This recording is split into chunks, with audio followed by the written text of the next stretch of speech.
მოგესალმებით, ჩემო ძვირფასებო. ვიყავი მაღაზიაში. ეხლა ხდება 9 საათი, 5 წუთი აკლია. ბავშვები წავიყვანი სკოლაში, მოვედი და რაღაცები ვიყიდე. მოკლედ დღეს რა უნდა გავამზადო, ახლა გეტყვით. ეს პარტიც გაიხა, არავითარ.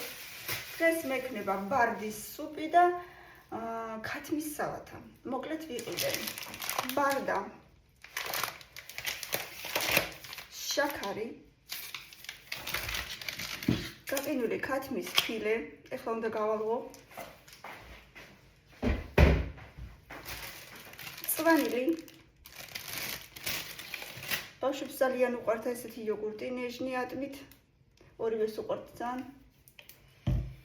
ესეთი სიმინდი. ისედაც ძალიან მიყვარს და სალათაშიც კიდე უფრო.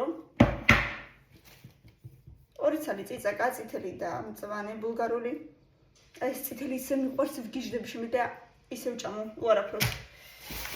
ბავშვებს ბანანი. კიდე მინდოდა, მაგრამ რაღაცა ლამაზები არ იყო თითქოს დანარჩენი და თან უკვე ისეთი დამძიმებული მქონდა ეს პარკი, რომ აი, რა ვიცი, მეტი ვერ არ მოვიტანე. პური. 2 ცალი.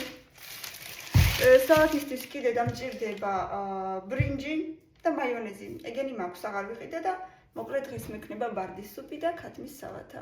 ეს ყველაფერი გამომივიდა 23 ლარის. აბა რას ფიქრობთ, ძვირია თუ არა?